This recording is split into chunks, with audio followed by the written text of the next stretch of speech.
And we're live. We're live. We're live. We are. We are. Well, and I believe that we're technically not live yet on LinkedIn because of the delay. So there is a delay. But as LinkedIn will see at some point in the future, we have more people in the room. We sure do. We sure do. Who are we joined by? I don't know. I didn't check before I let him in. We got a Zoom bomber here. Hopefully he's a founder. I am. I'm Matt Klein, co-founder of Board Ready AI. Awesome. Well, we have our usual format plus today. So it's an Ask Us Anything format. If you got questions, drop them into the LinkedIn chat. If you're watching this on the replay, still throw them in the LinkedIn chat. We will throw them in the grab bag. So we got a grab bag of questions. I'm sure we're going to get some live questions, but we are going to start with Matt and with Board Ready. So we're going to do something a little bit different today. It's going to be a little bit fun, I think. So one of the things that we do at the Traction Lab is, as you guys probably know, we're big on experiments. If you haven't picked that up from our office hours, then either this is your first time or we really need to talk, because I thought it was really obvious. But we do experiments, a lot of experiments. And so one of the common things that we do is help our founding teams design experiments that are really high impact and testing the right things. And so we thought it would be a lot of fun to take one of those cool companies, to take Board Ready with Matt and Ryan and hop them into office hours, do a little live experiment design. This is going to be completely real world, nothing fabricated, nobody's hypothetical question, and see how it goes. So Matt, you've jumped into the founder furnace that's recorded and broadcast to the world. Oh no!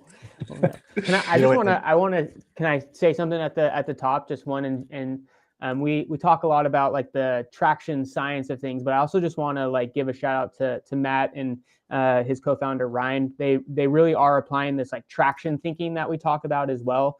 One of the things that we look for in founders and co-founders that we engage in the lab is not only an interesting business that's making some traction and some forward momentum, but really founders that are actually looking to apply science and test their assumptions. And so we've really loved diving into that and their willingness to actually experiment and tackle those assumptions and like, hey, should we even continue to go down this path or should we pivot? And so just want to highlight and give you guys kudos for that, and recognizing that like you even joining us today is a sign of like taking that step forward of like, hey, I'm willing to put this on public display of my assumptions, but we want more founders to continue to do that. And so thanks for being a example of what that definitely looks like. Heck yeah, and we're an education platform, and this is going to be an education for me, and hopefully others can take something away from it as well and apply it to their own situation. Cool. I love it. Awesome. It's education and traction all the way down. It's just always just more and more. Well, I was talking to somebody this morning, and their theory, right, is that like these office hours are so good that CBS is getting rid of Colbert to make room for this.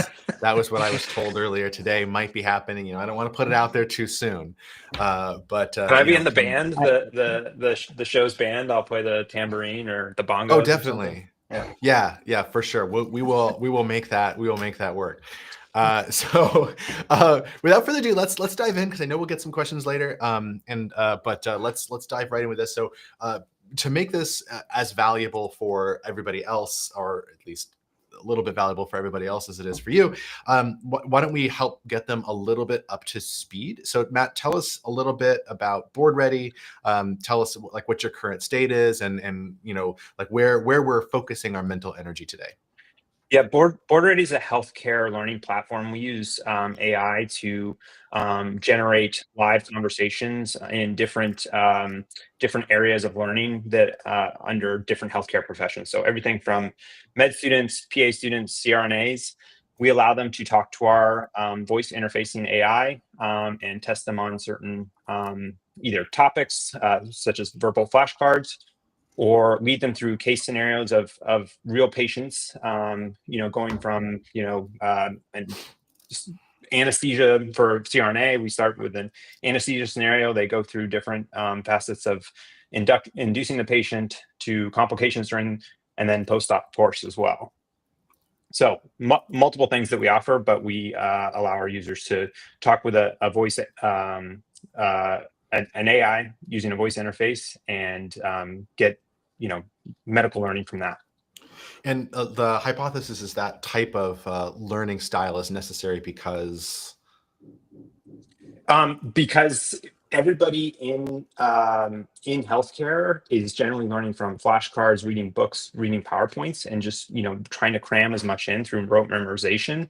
And then when they get into the clinical setting, they are that's not you're not recognizing a multiple choice question when you're talking to a patient. You are interacting with them, asking them questions, clarifying things, and hopefully getting to a diagnosis or determining what to do to help them with their health problem. And so it's completely different than the way you actually learn in the classroom. And we're trying to provide a tool for them to kind of practice that muscle before they get into the clinical setting. So the first thing that comes to mind for me is when Kramer and his friend Mickey were trying to become the fake medical students. Is that am I on the right track? It's the AI equivalent of Kramer pretending he has gonorrhea. Yeah. Was this the Thin Mint episode or the Mentos episode that goes into the patient? I don't think so. I think this was a different one. I think different, not the only one. He had they were hired as actors by a medical school to pretend that they have illnesses to help students with their diagnostic skills. We yes, and that's a good analogy for what we're doing. Is we're kind of replacing those like low scale simulations that people get, and we're giving people the ability to do that kind of at will. You should name the AI as Kramer. Well, awesome. Okay, cool. So let's kind of narrow in. So like the 30,000 foot view of the process, so that like everybody's on the same page here. This shouldn't like really be a big surprise, but we'll just make it known anyway. Is you figure out like what your riskiest assumption is, then you like zero in on like a part of that assumption that is the riskiest part of the risky assumption, if that makes sense. So like oftentimes assumptions are large. Like if we have set up an assumption like do people want this, right? Like that's a big thing, and we can't just like immediately falsify that. So we kind of got to zero in on like what does that look like. But anyway, so we identify like one part of that we can really hone in on. Then we design an experiment to get data back as quickly as possible, so that we can do it all over again. And then we just do that, ad infinitum until there's nothing left to test and everything's certain, and you've made us all billionaires. So that's so where are we narrowing in on like what's the big assumption? I know in our last conversation, which for full transparency was a few hours ago, in our last conversation, we were sort of narrowing in on I think a couple of things. You want to like bring us up on that? Yeah. So I think we've had some users. We moved really quickly and did some marketing and developed an MVP, did some marketing, and got some early users. But we had 100% churn from those early users. So I think kind of at the baseline level, we want to see if people actually want this, if it solves a problem for them, and they're willing to continue to use it. And then figuring out whether they're willing to pay for. I'm not sure that's the next step up, whether they're willing to actually pay for it or they just want the freemium version. And then kind of going from there. And who those paying people are, I think, is the step up from there. Got it. Oh, go ahead. So I was just gonna say, yeah, one follow up, and I know we kind of have had this discussion prior, but like, so when you think of this kind of pain point you're seeing where they weren't retained, there's kind of two assumptions that we can either tackle. One, it's either not the right person, so it wasn't the right customer to start with, and that's why they didn't get the values because they're not the right customer. So we got the wrong people. Say, getting me or Josh in to play with Kramer. We're not likely to be the customer that's going for the boards versus someone who's actually, maybe going to be gearing up for that.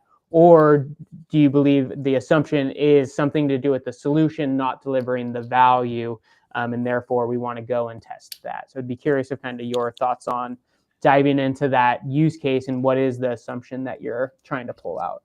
Yeah, whether what we kind of learned from our own experience and from watching users use it was that the user experience wasn't great. So that might have, so absolutely, we might just not be targeting the right users, and the user experience might be fine, or the user experience was awful, and that's why they churned ultimately. Got it. Okay. Sounds good. So it sounds like we're diving in more that the assumption is that we had the right people coming in. We had problem resonance, meaning we identified and got them in to say, hey, here's your pain point, and we just didn't deliver the value that we said we were going to. Correct. Okay. Yeah, and before we to give more background, before we talk to you guys, we kind of started down the pathway of changing the user experience. So that is being implemented now, that change.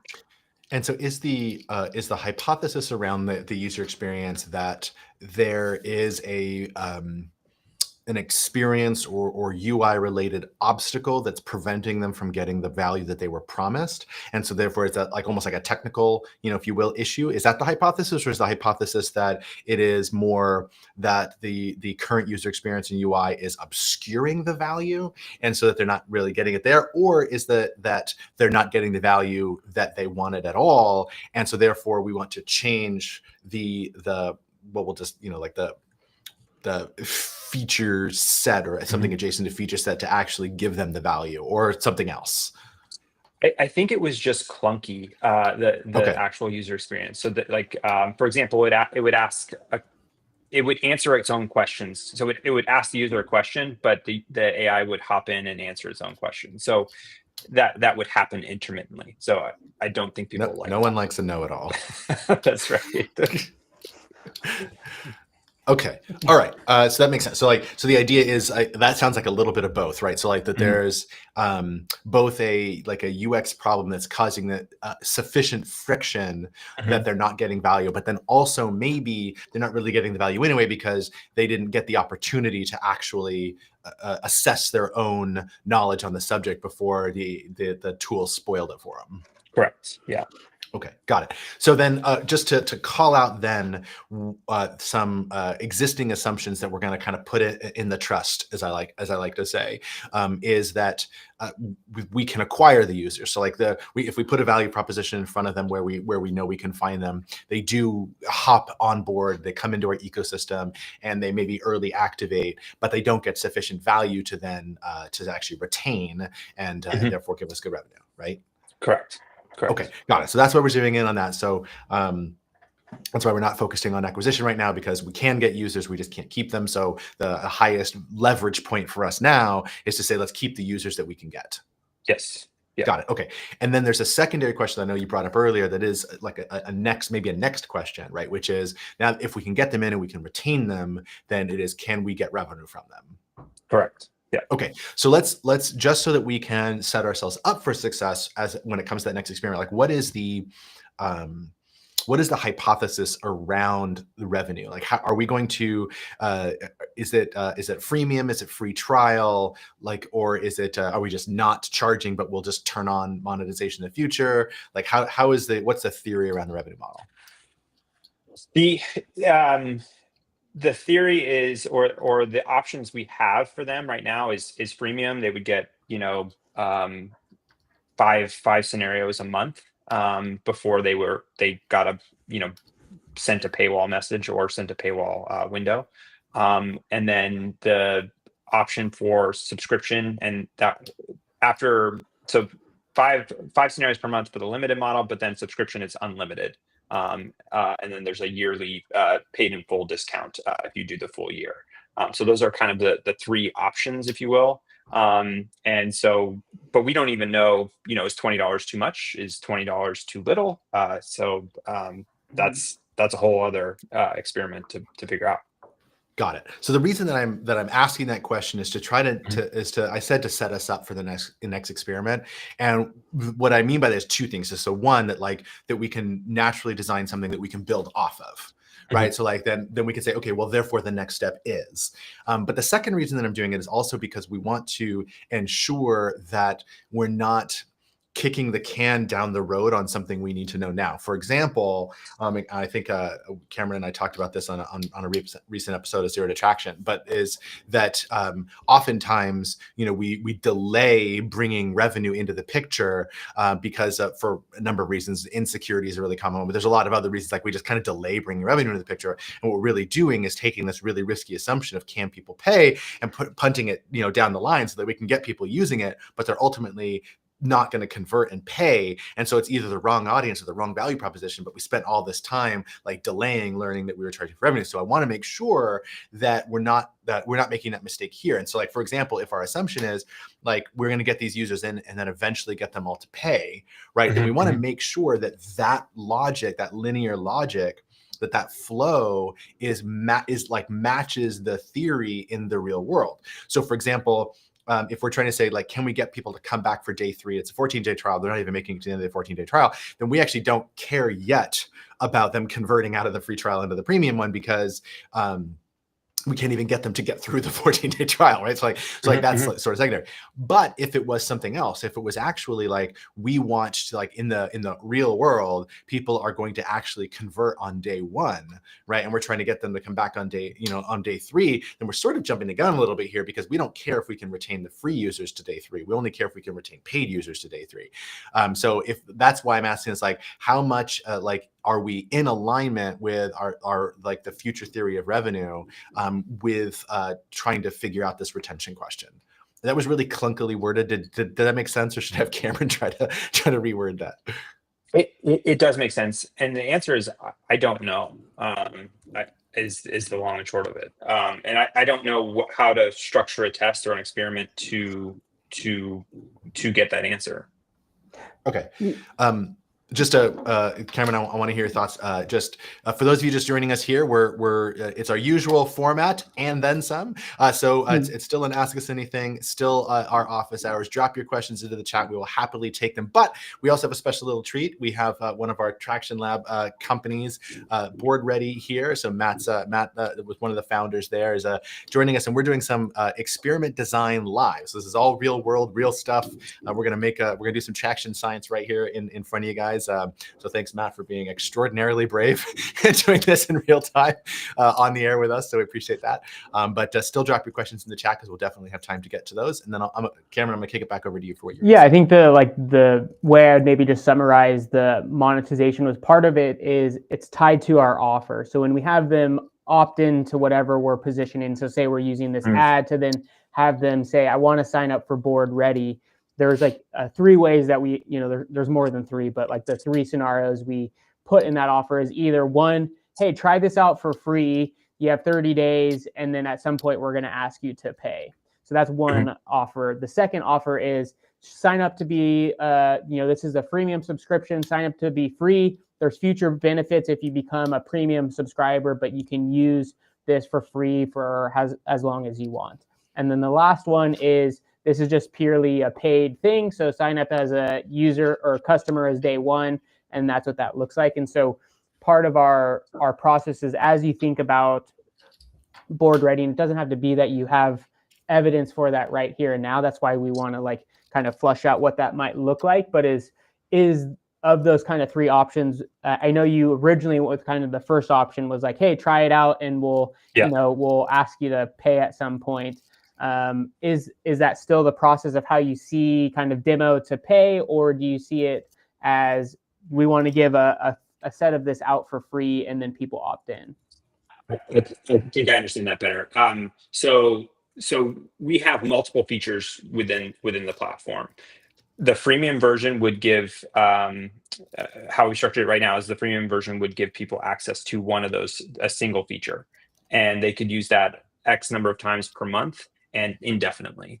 And then if they find value in that and they wanted to subscribe, they could unlock the other features for that subscription price.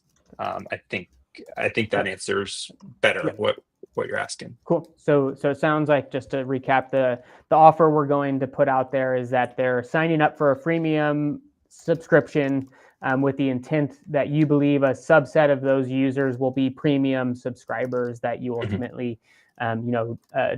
Josh puts it nicely, is like it's the opposite of insurance, where you ultimately have your paid subscribers that are subsidizing the cost of those that are on the freemium versus kind of the other way that insurance works. So, so I think we, Josh, how do you feel? We think we can get into design now?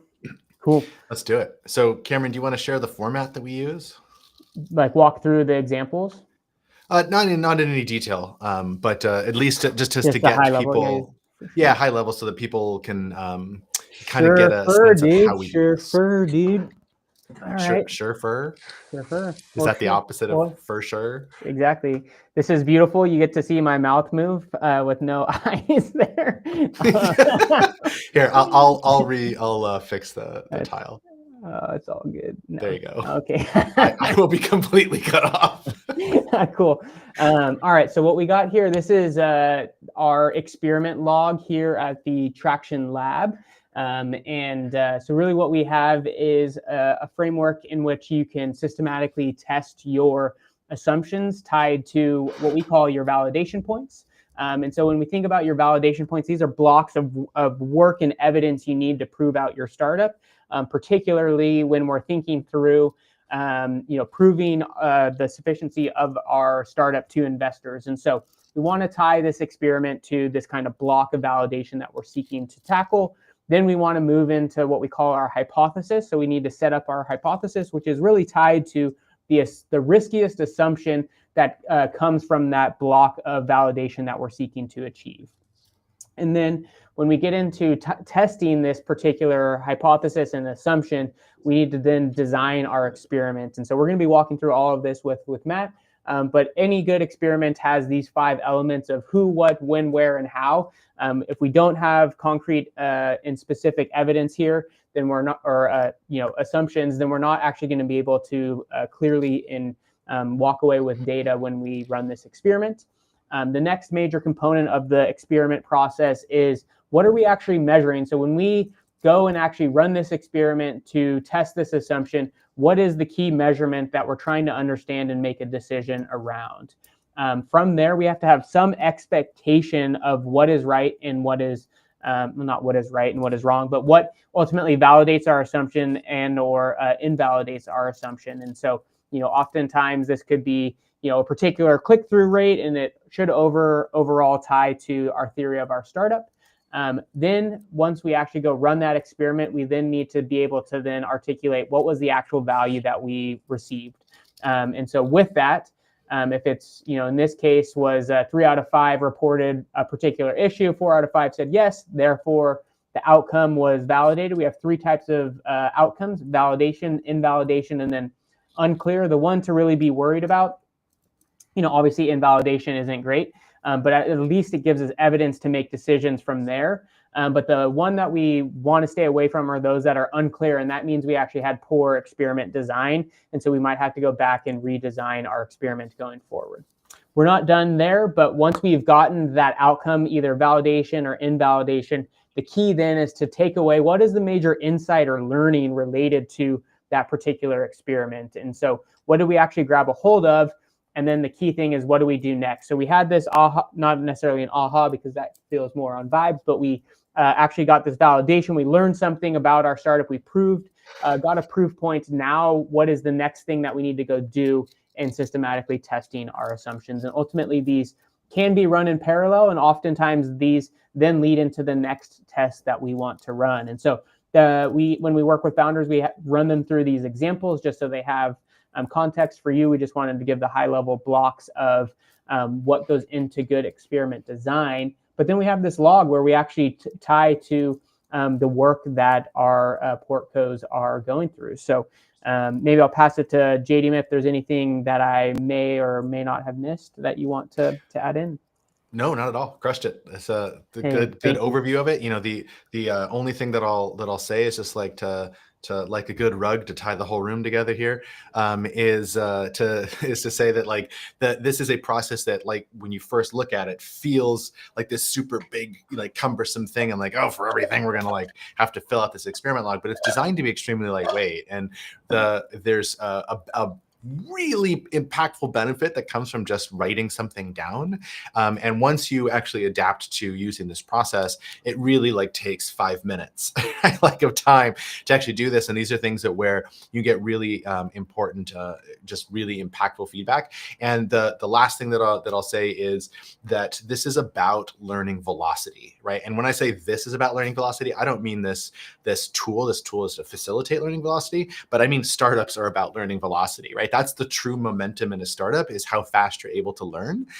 Learning is progress. And so that's why, like, Cameron made a joke about, invalidating an experiment isn't great, but it's the unclear ones that are actually the killers, because you don't know what to do with them. And so now we have to spend more time. We actually didn't make forward progress there. And virtually always an unclear result is an outcome of poor experiment design. The most like common way for that, like in this case here, the reason I was asking or talking about the assumptions that we made was, let's say we're focusing on retention, but Matt didn't know how to get customers in the door, right? Then we designed this experiment around retention.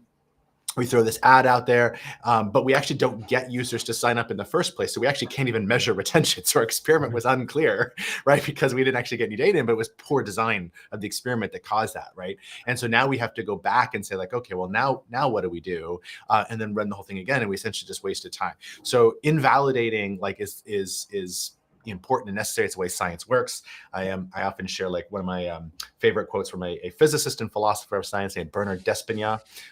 It's from a book called On Physics and Philosophy. I'm just going full on nerd here for a moment, but he said, nature will never tell us what she is, but if we press her tenaciously enough, she will condescend to tell us a little bit about what she is not, which is, I think, a pretty good and nicely poetic definition of the scientific process, which is the definition of negative space.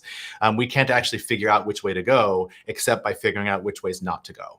And so the more that we can just define that negative space through failed experimentation, the more progress we're actually making. So failed results are inevitable. You're going to get some failed results. The point is not to design against failed results. It's to have very small bets that we're placing in order to get those negative results, so we can very quickly, very cheaply, and very efficiently define the negative space that tells us the right direction to walk. Beautiful. Beautifully said.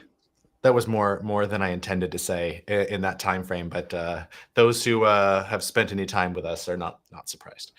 Okay, cool. So Cameron, why don't we get started here? So where would you place like the did you pick a validation point already? No, this was just a okay. So if we're testing did we narrow in on, we're testing the retention side of this, seeing if UX change will actually have an impact on retention in the B2C model? Okay, cool. Yep. All right, so that feels like a right solution question, right? Yep. All right, awesome. So how can we put some meat around the hypothesis here? So again, to like an hypothesis should be specific, discrete, and falsifiable, right? So we want to pick something specific. So I like Cameron's framing of we believe that. We'll put some placeholders here and then we'll add a little bit of detail. But if I heard you correctly, Matt, it's like we believe that this block of UX changes, whatever that is, will lead to users using it more. Yeah. Right. Increased engagement. Increased engagement. All right. So let's put some meat around those two things, and let's start with the easier one, which is increasing engagement. What is how are you looking at increasing engagement? What does that look like? So we can track time on the application. We can track number of chats or cases that they do. So either of those two things, and we can track the days between or the hours between when they use it. So like sessions logged, or the length of those sessions, or intensity of those sessions. Like, I guess as you think of what would be the signal of someone being more engaged? I think I would love to see people come back after a certain number of days, but that might be too big. Maybe doing 3 or more scenarios in a given session. Or is that too vague? No, I don't think it's vague, but I think that there's nothing wrong with it. The question that I would ask is, you're coming to this experiment because you noticed something. What was the thing that you noticed that you want to change? I know it was that you decreased engagement, you had a lot of churn, but can you put some more, like, what did the data show? Did people, like, was it like, okay, they've asked one question and then they left, or they did one session of this length and then they never came back? They did 2 sessions but didn't return to a third. They came on 2 days in a row but didn't come for the third. Like, what was the thing that you saw that you're like, that's alarming, I want to fix? Yeah, so I think because we can, not to give away too much, but we can see transcripts of people's interaction, and so there would be problems with the UX, or it would do something funky, and then they would drop off, or they would complete a full scenario, and then they just want to do another. So it was just very short duration use. They would come in and then stop using it. Got it. Okay, so we will know if we've solved that issue if if the session time increases. Yeah, that's a good hypothesis. Okay, because it could be like, I could think a couple ways to define it, and you're gonna have to pick which one makes sense. But like, it could be, you could say session time. We could say like number of questions. Like if it was like if they never got past the first question or something like that, we could do that. Probably some other ways that we could come up with here. What feels the most right? I think probably if they were just spending more time in it, because if they're using the premium model, they're only getting access to one thing, and so it would be number of scenarios or the total duration of time that they're actually using it.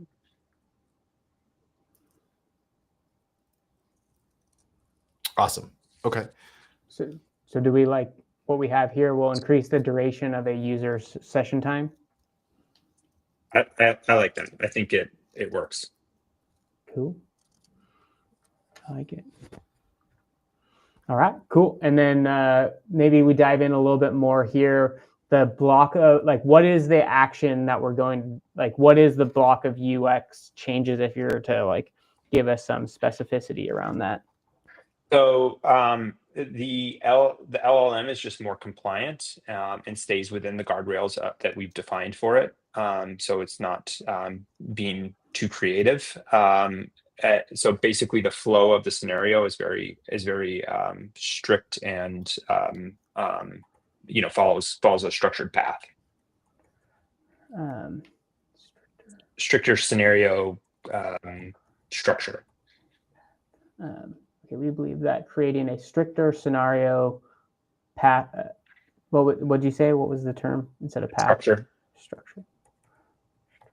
So we believe that creating a stricter scenario structure will increase the duration of a user's session time.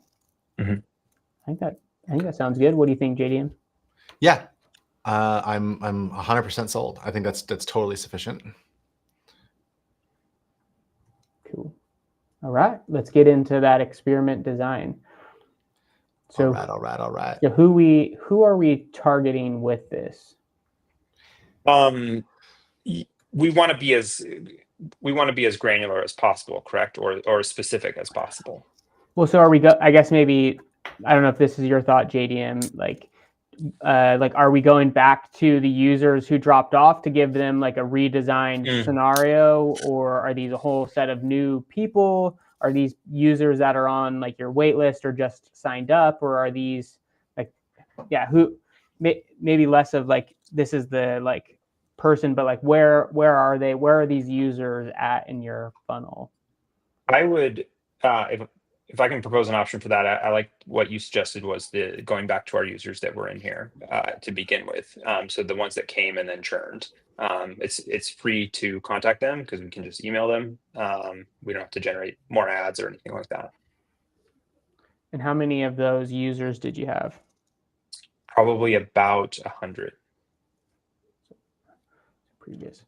So, I mean, I think Josh is probably thinking this as well, is like there's an experiment even that we can get them to re-sign up for this engagement, but we only have time to do one of them. So I think we still want to structure this, but you'd go through the same methodology to say, okay, we're going to do this type of outreach. Can we have them commit to running this now that we have this new offering of a structured scenario and it not going off the rails? But just wanted to like call that out.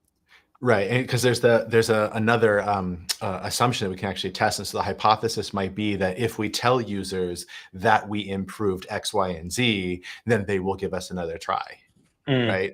And so but those are sort of independent, or they're really independent, because just because they won't give you another try doesn't actually mean that the UX fix wouldn't prevent future users from churning, right? Okay. Cool. So you can just and you can run those two in parallel, and then you're basically banking on okay, well, there's a certain floor level conversion off of that outreach that we need to get before we're going to measure.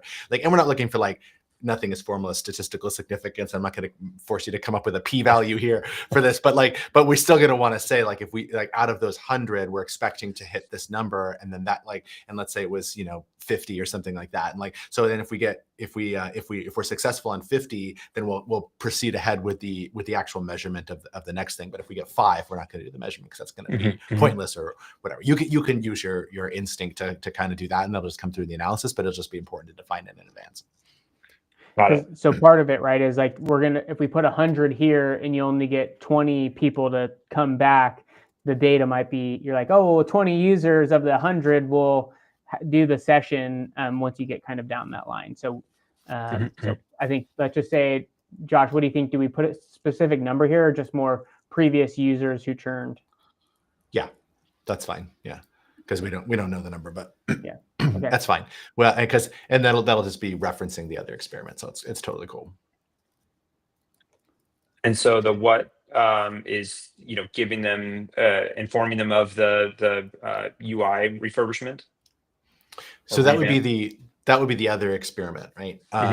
So so one experiment is going to be maybe we can't avoid kind of sort of defining both of these at the same time. So here, let me hop in too, and I'll help kind of flesh this out as we go. So I'll do the second one, which is so we believe that users who've churned. And so maybe as you're writing that out, yeah. I'll for those just hopping in, we're doing a live working session here in the Founder Furnace on this Friday. So we have one of our Traction Lab teams board ready, led by Matt Klein and Ryan here. So Matt's joined us to, be our experiment live and go through the experiment process for you all, just to kind of see how we work through this really traction science, and then also pulling out kind of the overall traction thinking of having this willingness to test your assumptions and start to actually move that forward. So right now we're walking through how to make a solid experiment that they then ultimately will be tackling their assumptions around. So cool. All right, walk us through. What do you got, JDM? All right, cool. So these are in the wrong order. We'll fix these later, but okay. So we believe that users who've churned will give us another chance if we tell them we've improved the UI, right? And you can fuddle with the words needed. I just want to make sure we get stuff down so we have some stuff here. So the who is the 100 previous users who've churned. What is we'll want to put more detail around this, but there's some email with some type of message. So you'll want to draft that in advance. And it was email, right? That's what you're saying. Yeah, okay, cool. And then when, that's literally the date that we're going to send this email on X date, but there's a second component to it, which is when are we going to get the data back to do the measurement, right? So how long are we going to give them to click it? You could also design this as a series. So for example, let's say you wanted to do a drip, with three emails to see how many we can get back, out of this. And so you're going to say it's email on one day. If they haven't clicked the link, then on day 3, and then if they haven't clicked the link on day 7, right? And then the final date is and therefore we're going to give 48 hours or whatever after the final email, and that's when we actually measure. So that's how we're going to do that. So you can put some meat around that. We don't need to do that in real time here, but you want to log what's happening when, but then also when you're going to pull the plug and say it's time to measure. Okay. And then where, this one was just email message. That one was easy. And then the how, this is where you can put in tool, measurement, whatever. So you're using, you sending these directly through your Gmail, or you're using a mail merge tool, or you're using ConvertKit, or you're using MailChimp, or you're using whatever. And then how are we actually going to measure that? Like, what are we getting? If it's MailChimp, it's probably just all through MailChimp. Same thing with Kit. But if you're doing it through Gmail, then it's like, how are we going to track this and know that they did it or whatever. And it could just be like, oh, we're sending an email for Gmail, but we're going to know because we have behavioral analytics set up through a mix panel or something, that we know when they come back, right? So then we're like, we're going to combine that data together. So just like, how are we going to actually get the data that we're going to use to analyze? So I think that's probably sufficient there. And then Matt, you and Ryan offline can flesh that out into an experiment. But now if we put that in the trust, okay, let's assume for the moment that we're getting users back. So Cameron, take us back into this experiment. So yeah, so just for context again, so the hypothesis we want to test, which is tied to right solution for willing buyer, is we believe that creating a stricter scenario structure will increase the duration of a user session time. We are targeting those previous users who churned, so we'll have a more specific number here fairly soon. So like, what is it that we're going to do in testing this? Like, what does that look like in terms of, is it that we're, they're going to have a certain period of time? Like what, what does that look like? I think probably giving it 7 days to see if they come back and use it, and if so, how much is that? So I'll put I'll put the 7 days here. So from the when, like how much time on the activation, but go ahead, Josh, on the what? Yeah. So no, this was on the when. Okay. So this is not going to be measured from the time that you send the email. It's going to be measured from the time that they started using it. Mm-hmm. Right, because the second experiment is on the email. The first, this experiment is on assuming that they did click and assuming that they entered the system. And so then how long, are you going to measure this based on, first we're going to give them 7 days to respond to the email, and then we're going to give them, 7 days after that is like how we're looking at it, or because if we're just measuring, are they actually using, if we're, forget the exact wording we used, we said scenario structure will increase the duration of user session time. So we're only looking at one session. So when they click it, the link in the email, that's going to be them, and they start the session, then with that day, right, we'll get the data back, right? We don't need any more time after that, right? I guess what I was thinking is that, I don't always click on an email when I get it. I come back days later and might do it. And then I guess I would be looking to see if these users, because they were previous users, I would be looking on our dashboard to see if they came back and at any point during those 7 days. So once the email was sent, checking if they came back because of the data that we collect on our dashboard automatically. Right. Okay. So, but what I'm trying to do is separate out if they come back with what they do once they did. Oh.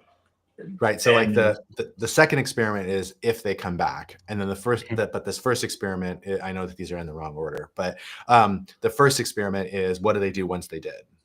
Thanks, Cameron. Complete one or more scenarios, or put a number on it. It can be, I think, one or more. What they do is complete scenarios.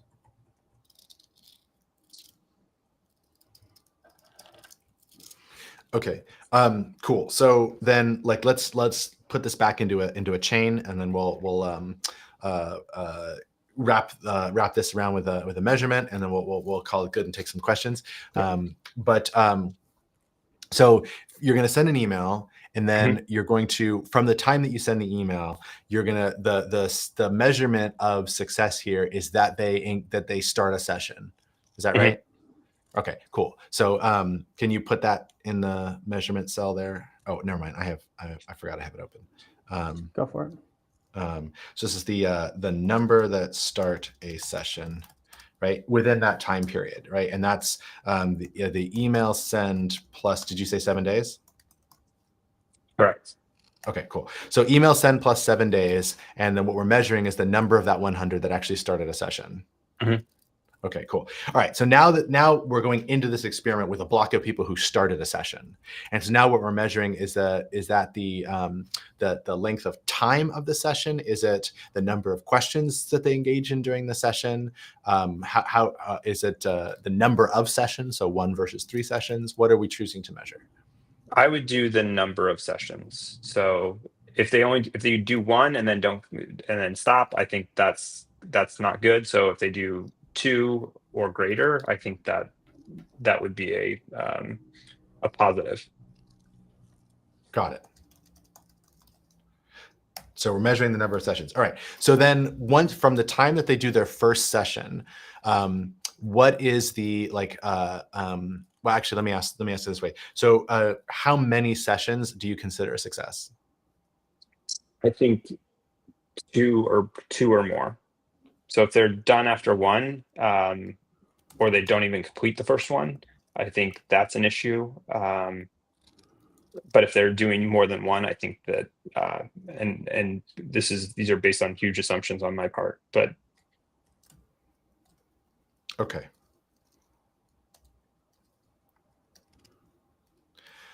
All right, greater than or equal to 2 sessions. And then like over what period of time are we expecting that to happen? I think people who have liked it have done more than 1 session at once. So just kind of stringing them along. We haven't really seen people come back after days, which is a fairly big concern. Okay.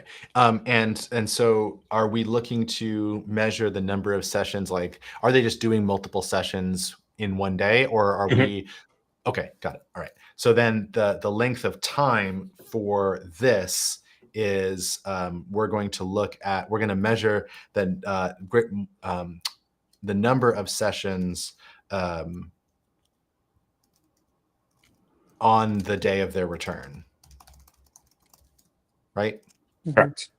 Okay, cool. And then more than 2 sessions that we're looking for. Okay, so then the timing of the experiment then is actually it's the emails, it's the email end date plus 1 day, right? That's when we can actually measure that.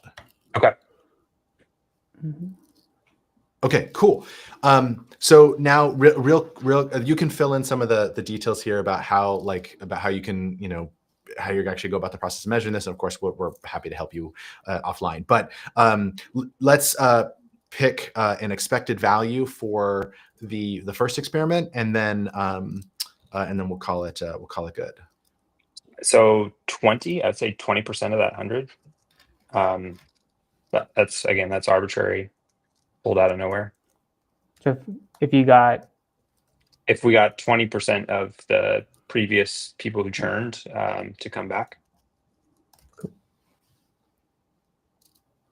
Sounds good to me. Cool. All right. So, we didn't design an experiment. We designed 2. Look at that. Boom. 2 for the price of 1. Awesome. I love it. Cool. This is very helpful, guys. Thank you for bearing with me on this, because it definitely gives me structure on how to build these, and I can use these to make analogies for future experiments and ones that potentially run in parallel. So thank you so much. Awesome. Well, you're welcome. Thanks very much for doing this live. Hopefully the people watching found this valuable as well. Judging by the comments, I shared some of them along the way, but people seem to like it. There was actually a comment in the chat for you, Matt, from Ariel, who was also just wondering, is there a way to see if users have measured? Can you measure the content as well? Like, are they finding the questions too easy, or something like that as a way as well? So just a thought there, for you. Yeah, I've actually wondered if it's too hard. We've thought about creating kind of like a throttle, but trying to do things one at a time, not get too complicated too quick. But I think the scenarios are probably a bit too hard at this point. Kramer throttle. The Kramer throttle. Do a full Kramer. All Yeah, right. I'm imagining like the guy, like a little emoji of our Kramer AI with the hair and stuff like that. So you're got the creative juices flowing, Cam. Thank There you. we go. Of course. Well, Cam may be the one who comes up with the names for personas. He's got a talent for that. Deathbed Debbie is still my favorite, but I'll just bring the Seinfeld references into every startup I can. There's a Seinfeld reference for every situation. I love it. Awesome. Well, let's do Thank you, a guys. question or two. Yeah, Matt, you're welcome to hang out. You're welcome to drop. Totally up to you. All right. All right. Cool.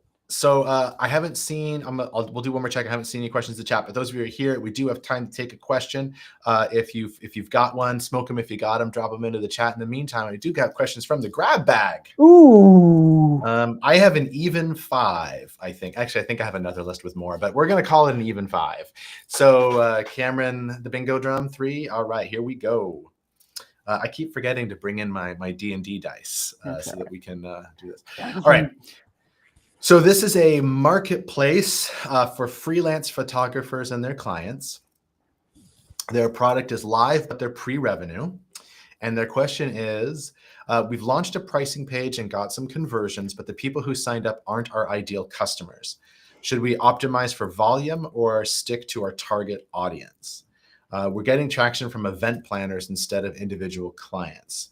We're trying to decide whether that's a signal or just a fluke. Okay, so those are 2 completely different questions. Is it a fluke or signal? And then, what do we do about it if it's a signal? I think is what I'm hearing here. Yeah, I find it interesting because it was like they say they're getting the signups not from their ideal customer, but it was like they're your only customers if they're the ones. So why aren't they your ideal customer at this point? So yeah, I would be curious to learn a little bit more about unpacking why they're not seeing that persona as an ICP. And then, with that, I guess part of it is, I guess since it is a marketplace, they need both sides of the market. And so as an event organizer, they're probably looking for photographers to capture. And so maybe there's a change in the way that you are building one of the sides of the platform, that being instead of just like individuals, say like myself, that want to have photography needs, they're actually more event organizers who want people to capture their events. So that's kind of what I'm reading into what's been shared. I don't know what comes to mind for you, JDM. So a couple of things come to mind. I agree with all of that. We talk about ideal customer personas, and most people think about an ideal customer persona as ideal from the perspective of the business. Yeah. Right. But it's bidirectional. It's the customer who most wants to work with you, whom you most want to work with. Right. So it's got to be both sides here. And so you're getting a signal that who you think is your ICP is not your ICP. They don't think of you as the ideal product. And that could be because you're just the messaging isn't there, or the channel is wrong. Right. So like there could be some other reasons why you're not capturing them, but at the moment you're not. And so we don't have enough data from the question here to say like which of those it is. But if you're putting it where these people are and that they're not the ones resonating, or it's not resonating with them, then I think that's starting to be a signal. Now the size of that signal is going to be really important. You didn't say how many this was, but if it's anything that's like starting to look substantive, like this wasn't just 1 or 2, but we're actually just seeing a volume of these come through, and that's starting to be a signal. And then I have the same question about like, well, are these really not our ideal customer? Is that true or not? Mm-hmm. So that's interesting. I'm also curious about, you said you're getting traction from event planners. Does that mean that the event planners are looking for the photographers? That's how I took it. That's kind of I was seeing that as the people signing up that aren't the ICP, because it seemed like they were maybe targeting more direct to consumer or something like that. All right. Totes my goats. Okay. So got it. I'm on board. So like, all right. So then that's interesting, right? So I like, should we optimize for volume or stick to our target audience? I don't think is the right question to ask here. I think the right question to ask here is, are we seeing a signal that makes sense to explore? And what would it look like to run an experiment to explore that, right? And so you have like, and we can look at a couple of different things. So one is we can look at, well, this is a signal, and we think that that signal might mean that we're just promoting in the wrong place. So it's the wrong channel or something like that, or wrong messaging. And so you can run an experiment on that. But the other way would be to try to head down this path of the event planners. And then that raises the question of, how does this impact the overall model of your business? How does it impact your go-to-market? How does it impact the unit economics? What your chart is, the pricing model still makes sense, right? Or because you're going after somebody else, is it different? And like part of the concern that I have of a marketplace for freelance photographers is that once the like event planners already know about a photographer, are they ever going to come back? Like, why would they use you twice? Event planners, like they use the same photographers over and over again. They recommend a set of photographers to their customers to pick from. And so why would they go back to this platform? Or are they just using it for a one-time discovery? And so that might dramatically impact our model. Yep. So I would have a lot of questions on how this impacts the model before actually going down that path. But I do think that there is a signal here. Right. Well, I think the big thing, and I don't know if it's the right term here, but so correct me if I'm wrong, was like you often talk about density on these platforms. And one of the big things is, say, if you're now shifting one of your sides of the market to, say, these event organizers, they might be less interested in doing portrait photos. They want actually like live shots. And so the types of freelance photographers you're getting on there to like meet that need might be totally different. And so you need to position the marketplace in such a way to be able to attract both sides of that market. Yeah. That liquidity idea. Yeah. Okay. Well, I think we kind of beat that one enough. We do have one question from the chat, which I will bring up here. So Engineer wants to know how much time it take for you to decide your pricings for your product, and also what were some important studies you have to do to conclude that. So I'll let Matt answer on LinkedIn for how he did that. Maybe Cameron, you and I can answer this from a slightly more generic perspective. Do you want to kick it off first, or? Sure. I mean, I just think maybe like I'll do an overarching, and then if you like want to dive in a little bit deeper, was like, I think the question I'm diving into first is that second one around like what types of studies. And so again, we're all about experimentation. So we need to understand what our assumption is tied to our model being successful. So we have this theory of our startup ultimately growing to this scale. What is the like pricing of that monetization strategy that we have that will get us to that? And then, there's obviously some understanding of like, what's the market willing to bear based on competitive landscape, existing alternatives, all of those things. And then also the size of the pain point for your customer. So how much are they already paying to solve this particular problem? And so it's less of a, traditional research of like where you're just going and doing and reading through all these studies, but more so of like understanding the landscape, but then really taking on this experimentation process to say, putting this in front of your customers and testing what is their willingness to ultimately pay. And that could be through I think we've had a couple of founders where they've been put their pricing in front of their customers. And so some were lower priced, some were higher priced. I mean, you kind of can test your experiment based on that, but you do need to have evidence that, one, you're concrete in who your actual customer is before you can certainly get to that point. But I'm curious, Josh, of what you would want to add on in addition. No, I think that's great. I think you covered like the principal ways to explore pricing, and so I'm gonna answer from a different perspective. But like, I just want to emphasize, like, there's the value-based thing, like how much value are we creating, how much pain are we saving? There's how much are they paying for comparable tools, how much are they paying for tools that don't do what this does but are in the same space as this, right? So we see this all the time with B2C, where it's like, how much can you charge per month for this service? Well, what in your customer segment, what apps are they paying for right now? Right. And that'll give you like, if they have no trouble paying $10 a month for 5 different apps, that tells you they're probably not going to have trouble paying $10 a month for your app. But if they're only paying $10 a month for 5 apps and you're charging 50, that's starting to feel like you're going to need another justification for that, because it's outside that realm. Or if they're people who, like my wife, who refuse to pay for any apps at all, then you're kind of arguing, sort of against the stream there. So all those things you can use to sort of determine the pricing. But Cameron opened this by saying that we're about experimentation. So let's talk about some. So there, when it comes time to actually like put the hypothesis to a test, here's a few different ways that can look. So one is a willingness to pay hypothesis, right? Our target customer will pay X dollars per month for this product, right? So we have that hypothesis. That's a pretty easy thing to test. You can do a landing page test. You can do mock checkouts without actually, doing anything for real. You can include pricing questions in customer discovery. You have to do that pretty carefully. We could talk about that another time. You can do pre-orders, right, to try to test some of that pricing as well. But that's all just testing willingness to pay, and it's actually getting data in that makes that. Another thing that you can do is test pricing sensitivity. So will a customer segment A pay more than pricing segment B because they experience the pain more acutely? So this might be like to the prior example of individuals versus event planners, and does one of those experience the pain more? Therefore, we might be able to charge more, which is what I was sort of hinting at with the pricing model might be wrong. The revenue model might be wrong because we designed it for the marketplace for individual as opposed to the event planners. So then we can actually test that by showing different pricing to different user groups, and then actually testing the conversion about that through ads, through some type of email test or whatever else it does, to different landing pages.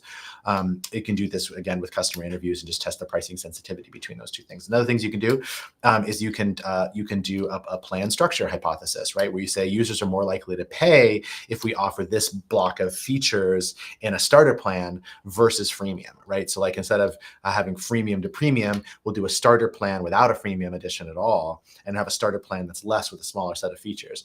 So then people will be more likely to pay if we do that. So then you can run, again, pricing A/B tests on that with different plan breakdowns to try to see which ones convert more. You can test different ways of pricing that, like usage-based pricing versus flat rate pricing. So that's, again, just changing the plan structure a different way.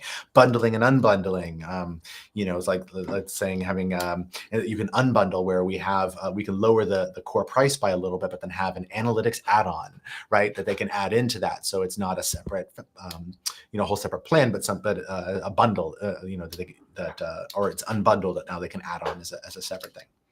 Another thing would be a timing hypothesis, right? So then we might change when in the process makes more sense to price. So users will convert more if we reliably, users will convert more reliably if we charge after they've experienced value. Would be one way to think about that, right? So maybe that's a free trial. So we're going to actually see if we can increase payment rates by actually charging post-free trial as opposed to pre-trial or without any trial at all, or a usage-based milestone. So we're going to give you X number for free. That's your free trial, but it's not based on time. It's based on usage that you get. You get 10 free uses, and once you hit that use, we're going to increase the price. So now that we're getting that evidence from there. So those are some things that you can do with something like that. A couple more experiments would be a value anchor. So this is where if we anchor our pricing relative to something else, that might be a competitor, that might be how much they're losing with the status quo, then we can seem like a better deal, right? So if we can anchor it to how much they're losing, then that might increase it. If we can anchor it to a competitor is charging X, then that might increase, we might make ourselves seem like a better deal by being able to do that, cheaper or whatever.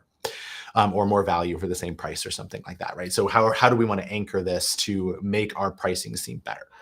Another thing, or probably the last one, because I've been giving you lots of these here, might be a behavioral conversion hypothesis, right? So this is where we're actually going to, how much will raising or lowering the price improve conversions by changing the perceived value? So it's not actually changing the value that you're delivering, it's not changing, but it's how does the price impact the perception of that value. So Cameron and I always talk about one from one of our Traction Lab companies where they ran an experiment where they took the same ad copy and went to the same landing page where the only difference was the price that appeared, and it was to start a free trial. So they weren't collecting any money on it, but they just literally changed the price in the free trial, changed the price listed and then measured how many started a free trial. And so they had, I think it was like $49.99, $149, $199, and maybe $249 or something like that. They had just pricing tiers, and this actually test them. And what they found was that 150 converted way better than 49.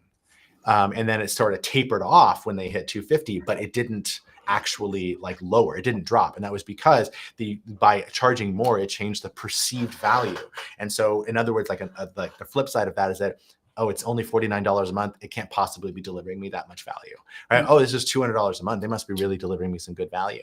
This is the old Starbucks example when McDonald's was nipping at their heels. The Starbucks went and raised their coffee prices because McDonald's had this reputation of being fast food, and Starbucks had this reputation of being premium. So by charging the same, like you think, oh, McDonald's is coming at our heels. Let's lower our prices to get more customers. They said, no, we're going to raise our prices, change our perceived value. Obviously, we cost more than McDonald's. It's McDonald's. And we're Starbucks, right? Same idea. So those are all different ways, like that's behavioral conversion, like changing perceived value. So there's a number of different experiments that you can run around pricing. And so instead of figuring out like exactly how do we determine the ideal pricing, let's pick a starting point and let's figure out what our hypothesis is around that and run some rapid experiments to actually drive toward something that's data driven. And to go back to what I said earlier, it's about the definition of negative space, right? So it's about saying what it's not. And then through the discovery of what it's not, we're going to learn what it is. That was a lot longer than I intended to be, but pricing is you hadn't heard yourself as much today. Is that part of it? Man, roasted. No, it was all awesome. Yeah, I have nothing to add. Obviously, there was a lot of good stuff there. So thanks for diving into all of those experiments. So hopefully, Indranil, you're able to like walk away with some tangible ways that you can go start testing your pricing. And so, again, it's not necessarily about just going and doing all this research, but really having a bias towards action, and the market's going to dictate it. And the market evidence is out there, not necessarily just on your computer. Awesome. Matthew's telling me to take a break, and no, I am pretty take a break. He said, take a breath. That's what I meant. But clearly, like Matthew, like you've known me for a lot of years, man. I don't need to breathe when I talk. Actually, I've had maybe a little bit more caffeine than I probably should have, but that's all right. It's keeping me operating. The banana comfort or whatever. It was not banana co-fermented today. It was just whatever they have at the office here. But so it's not my bougie coffee, but I do miss my bougie coffee that I keep at home. Well, we are way over time. Thanks everybody for hanging out with us. I know it's a slightly different format. We answered fewer questions because we did that real-time experiment with Matt earlier. So that was fun. Different Matt that was just on screen. And so I think that was great. If you guys want to see more of that, let us know. If you want to see or if that wasn't your bag or something like that, let us know. I think there's lots of different ways for us to create value in these office hours in addition to just answering questions. We did one thing here where like we just did basically a hot seat live coaching thing. We can certainly do some more of those. If you're interested in being on the hot seat, let us know. Shoot us a LinkedIn message or email or something, and we can get you teed up for a discussion. So. Yeah, definitely. And we can even do some pitch deck teardowns or something like that. If we want to pitch deck teardown, if you want to come on and and just roast your pitch like deck. Another Friday pitch deck teardown. a Friday founder furnace pitch deck teardown. Head into your weekend for a full weekend of Canva. Oh, too kind, Matthew. Too kind. Awesome. Well, thanks everybody for joining us.